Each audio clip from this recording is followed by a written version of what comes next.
আজকের বিষয় সপ্তম শ্রেণীর আসন্ন মান। সপ্তম শ্রেণীর আসন্ন মান নিয়ে আমরা আলোচনা করছি। আসন্ন মানে অ্যাকচুয়াল ব্যাপারটা কি?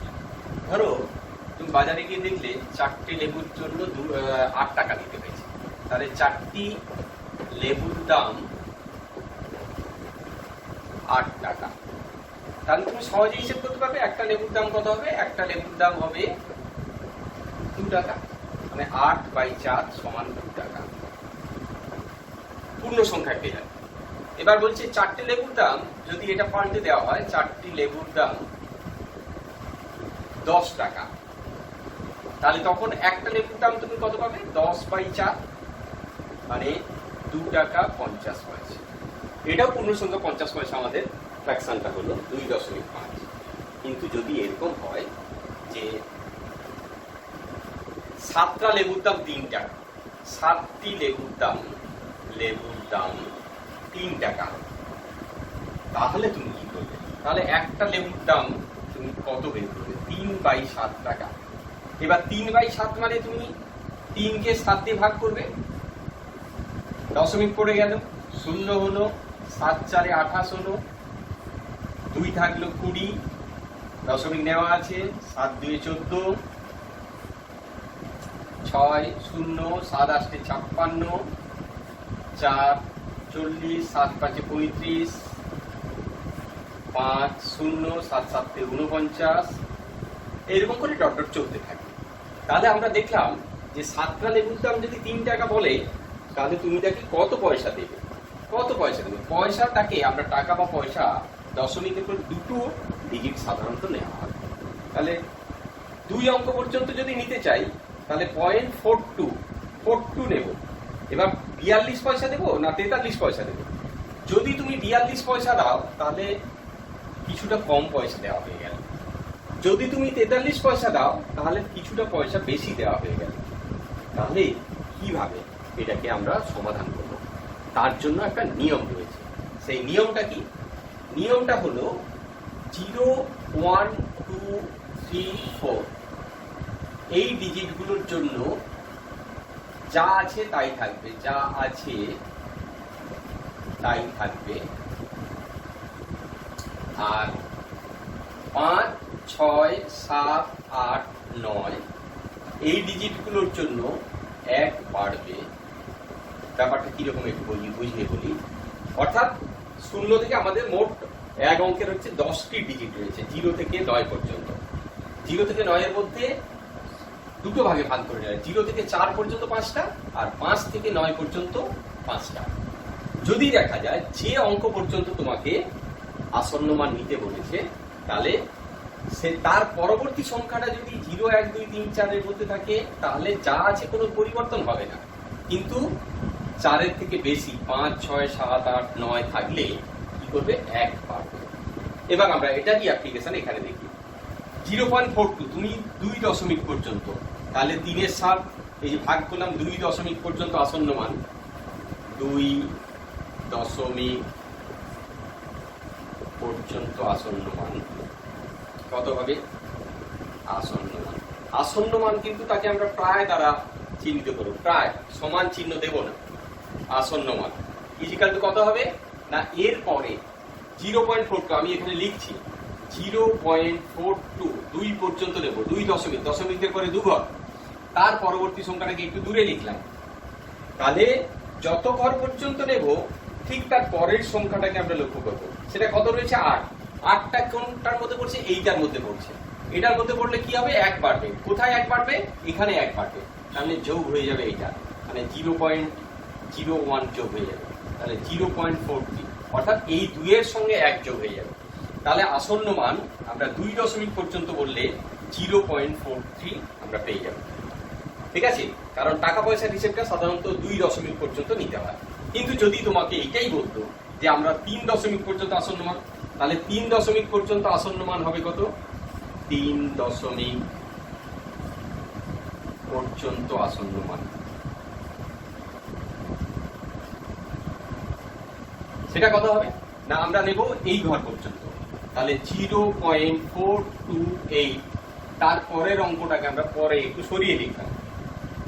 তাহলে নেব 3 দশমিক পর্যন্ত, তাই পরের অঙ্কটাকে, তার পরের অঙ্কটা 4 নম্বর অঙ্কটাকে আমরা পরে একটু দূরত্বে লিখলাম। 5টা কোন ঘরে পড়ছে? এই ঘরে পড়ছে। এই ঘরে পড়লে কি হবে? 1 বাড়বে। কোনটার সঙ্গে 1 বাড়বে? 8-এর সঙ্গে 1 যোগ হয়ে যাবে। তাহলে অ্যাপ্রক্সিমেটলি হবে 0.429। 8 আর 1 যোগ করলে 9 হয়ে যাবে। তাহলে 3 দশমিক পর্যন্ত আসন্ন মান এটা হবে। এটাই যদি 4 দশমিক পর্যন্ত আসন্ন মান বলতো, 4 দশমিক পর্যন্ত আসন্ন মান, 4 দশমিক পর্যন্ত আসন্ন মান, সেটা কি দাঁড়াতো? তাহলে 4 দশমিক মানে এইটা পর্যন্ত নিতাম, তারপরের ঘরটা 7, 0.4285। 7টাকে একটু তফাতে রাখলাম। 7টা কোন ঘরের মধ্যে পড়ছে? এই ঘরের মধ্যে পড়ছে। তাহলে 1 বাড়বে, তাহলে 5-এর সঙ্গে 1 যোগ হয়ে যাবে, তাহলে 0.4286। তাহলে 4 দশমিক পর্যন্ত আসন্ন মান এইটা। তাহলে কিছুই না, আসন্ন মান কিন্তু প্রকৃত মান নয়। প্রকৃত মানের থেকে হয় সামান্য একটু বেশি হবে, না হলে সামান্য একটু কম হবে, কিন্তু এইভাবে করে আমাদেরকে ঠিক করতে হবে আসন্ন মানটা। এইবার আমরা কয়েকটা অঙ্ক তাহলে এখানে দেখি। একটা ছক বলি, সেই ছক থেকে আমরা বেশ কিছু অঙ্ক শিখে যাব।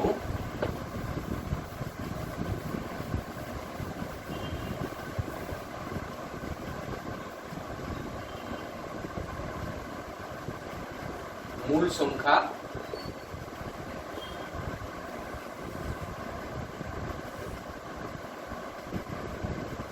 পূর্ণ সংখ্যা, পূর্ণ সংখ্যায় আসন্ন মান।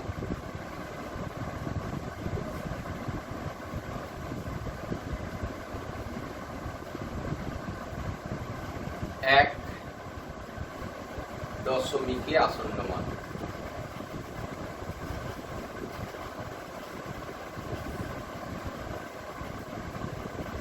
2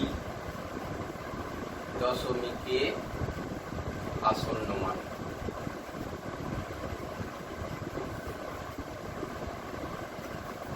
আর 3 দশমিকে আসন্ন মান।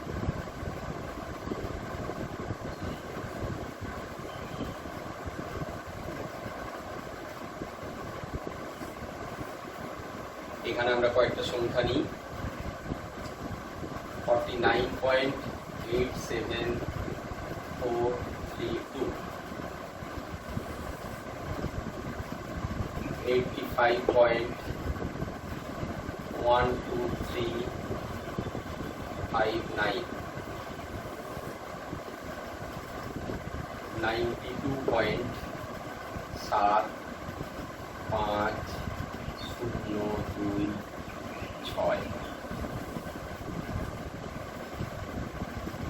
71.08545,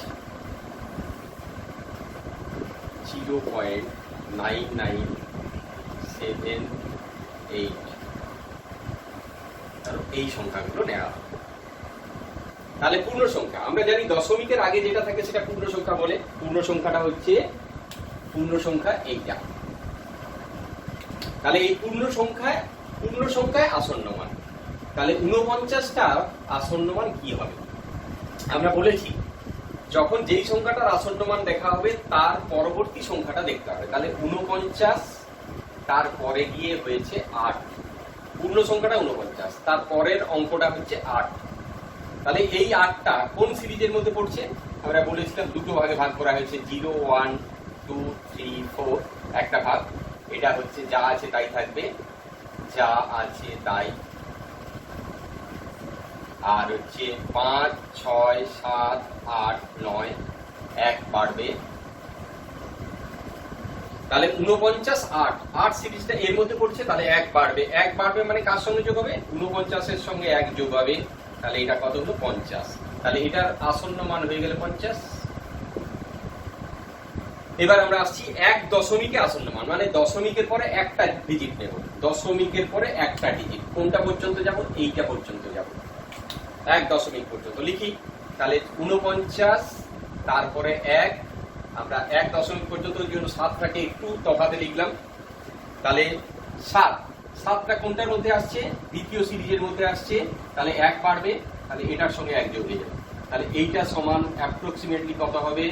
49.9, 8 সঙ্গে 1 যোগ হয়ে যাবে, তাহলে 49.9, 49.9। চলো পরেরটা 2 দশমিক পর্যন্ত, 2 দশমিক পর্যন্ত মানে এইটাকে আরেকটু বাড়িয়ে দিলাম 87, তারপরে আছে কত, তাহলে 49.87, একটু তফাতে লিখলাম 4, তাহলে কত আছে, এর পরের ডিজিটটা 4, 4 কিন্তু এই সিরিজের মধ্যে আছে, বাড়বে না, যা আছে তাই থাকবে, তাহলে 49.87। এবার চলে আসো তিনটে ডিজিট 8, 7, 4 পর্যন্ত, তাহলে 49.874, তারপরে 3 রয়েছে, 3টা তফাতে নিয়ে গেছি, 3টা কোন সিরিজের মধ্যে পড়ছে, এই সিরিজের মধ্যে পড়ছে, তাহলে এটা কি হবে, অপরিবর্তিত থাকবে, কিছুই হবে না, যা আছে তাই থাকবে, তাহলে 49.874। এই হলো প্রথম অঙ্কটার জন্য এইটা। বুঝতে নিশ্চয়ই অসুবিধে তোমাদের হয়। এবার আমরা ঠিক পরেরটাকে এই নিয়মে ভাঙবো। চলো, পূর্ণ সংখ্যা মানে 85, তারপরে কি আছে 1, তাহলে 85 পরে যদি 1 থাকে তাহলে ওটা কত হবে, 85 থেকে যাবে, কারণ একটা হচ্ছে এই সিরিজের মধ্যে পড়ছে, যা আছে তাই থাকবে, কোনো পরিবর্তন হবে না, 85টা 85ই থেকে যাবে। দশমিকের পরে 1 ডিজিট, দশমিকের পরে 1 ডিজিট আমরা লিখি এগুলো আগেরটা যেমন করে দেখিয়েছিলাম, তাহলে 85.1 পর্যন্ত যাব, দশমিকের পরে একটা ডিজিট নিচ্ছি, একটা ডিজিটের পরে 2 যেটা, সেটাকে আমরা একটু তফাতে লিখি, তাহলে 2টাকে একটু তফাতে লিখলাম, তাহলে 2টা কোন সিরিজের মধ্যে, এখানে পরিবর্তন হবে না, 1 একই থেকে যাবে, 85.1 থাকবে। এবার চল পরের অংশটা 2 অঙ্ক পর্যন্ত, তাহলে 85.12 পর্যন্ত নেব, তারপরের ডিজিটটা 3 একটু তফাতে লিখলাম, 3টা কোন সিরিজের মধ্যে, এই সিরিজের মধ্যে, তাহলে এটা কি হবে, বাড়বে না, যা আছে তাই থাকবে, তাহলে 85.12, 85.12। 3 অঙ্ক পর্যন্ত মানে এইটা পর্যন্ত চলে যাব, তাহলে 85.123, তারপরে 5 রয়েছে, 5টা কোন সিরিজের মধ্যে, এখানে তাহলে কি হবে, 1 বাড়বে মানে এটা কত হবে, এর সঙ্গে 1 যোগ হয়ে যাবে, 85.124। ঠিক আছে, পরের অঙ্কে চলে আসো।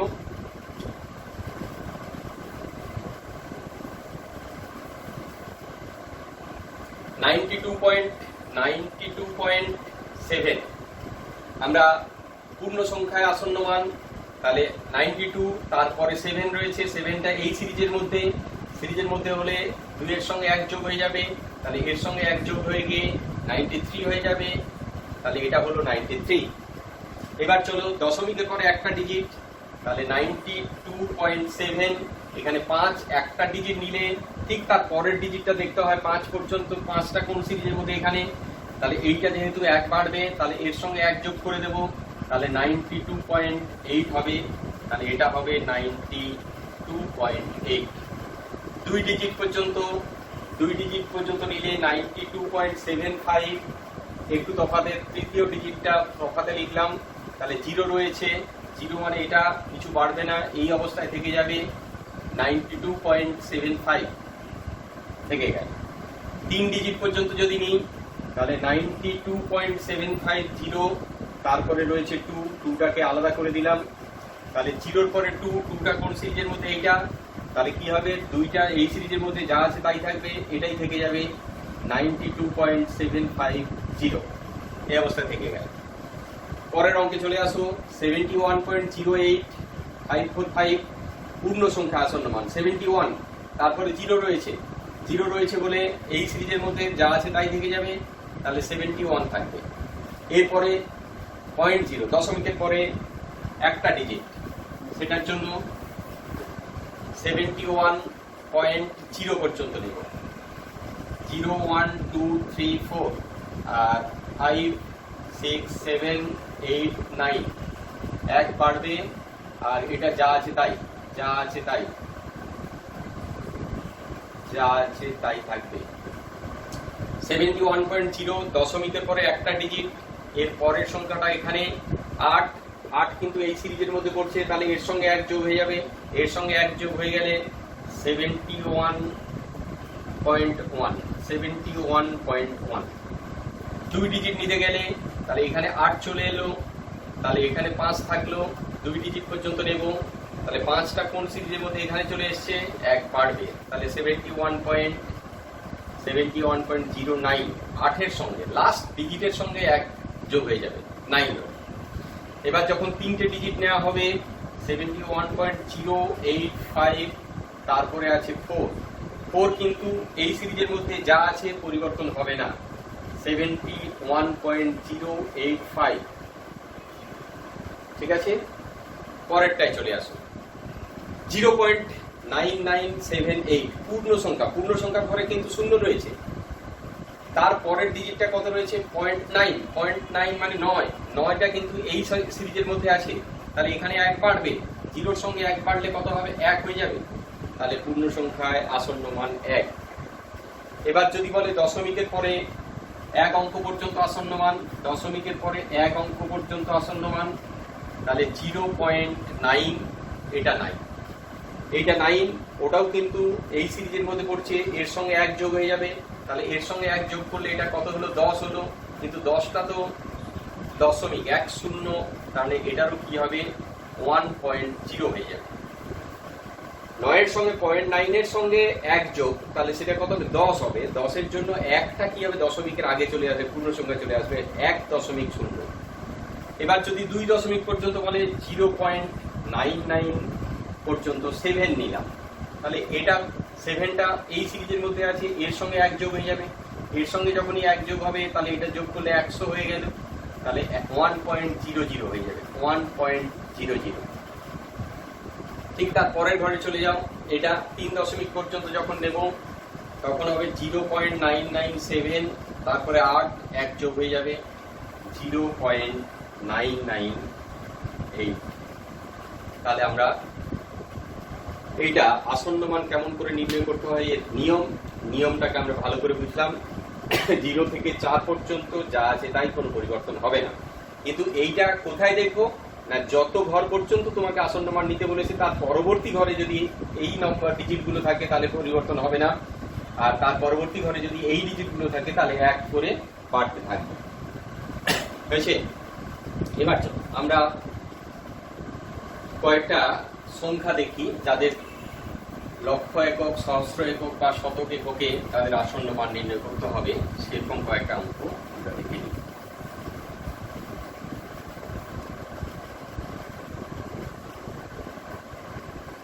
মূল সংখ্যা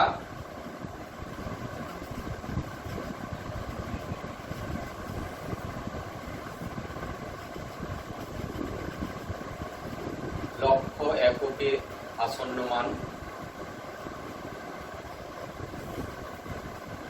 সহস্র এককে আসন্ন মান, আর শতক এককে আসন্ন মান।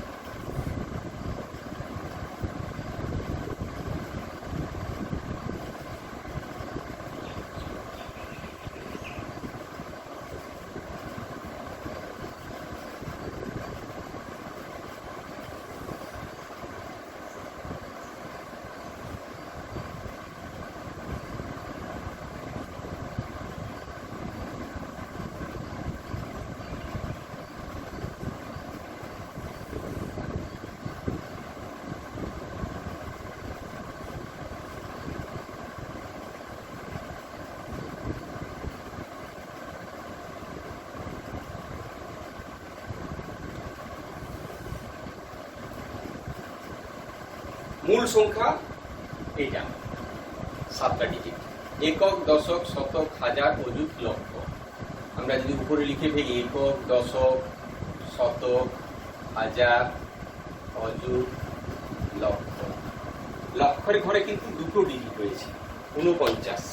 তোমাকে বলছে লক্ষ এককে আসন্ন মান, তাহলে লক্ষ একক মানে 49টা পর্যন্ত আসন্ন মান বের করতে বলেছে, তাহলে 49টা লক্ষে রয়েছে, ওর পরের ডিজিটটা কত আছে, 5 আছে, তাহলে 5 কোন সিরিজের মধ্যে পড়ছে, আর একবার লিখি 0 1 2 3 4 এটা একটা, আর 5 6 7 8 9 এটা 1 বাড়বে, আর এটা যা আছে তাই থাকবে।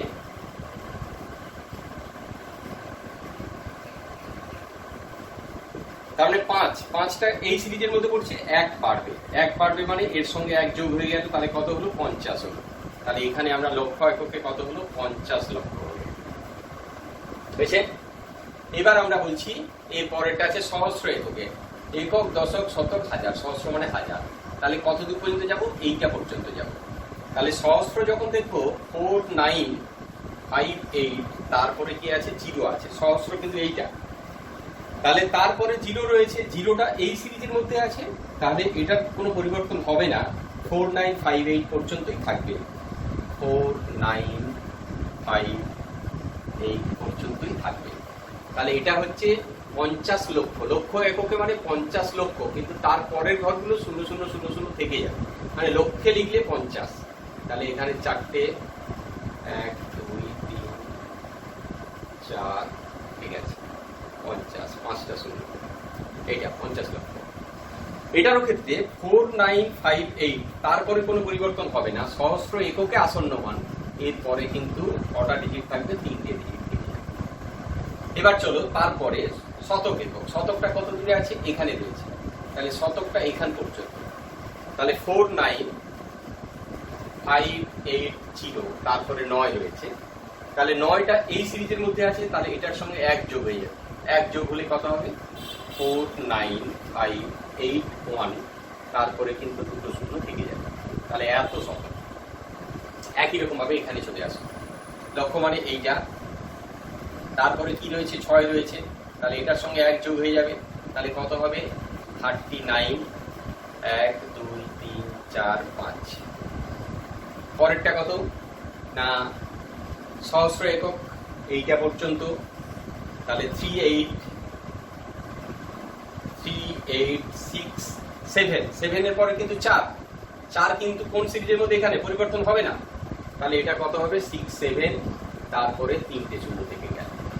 এরপরে যখন শতক পর্যন্ত নেব, শতক মানে এইটা পর্যন্ত চলে আসবে, তাহলে এইটার পরে আছে 5 এই সিরিজে, এর সঙ্গে 1 যোগ হয়ে যাবে, তাহলে 38675, তারপরে 2 শূন্য।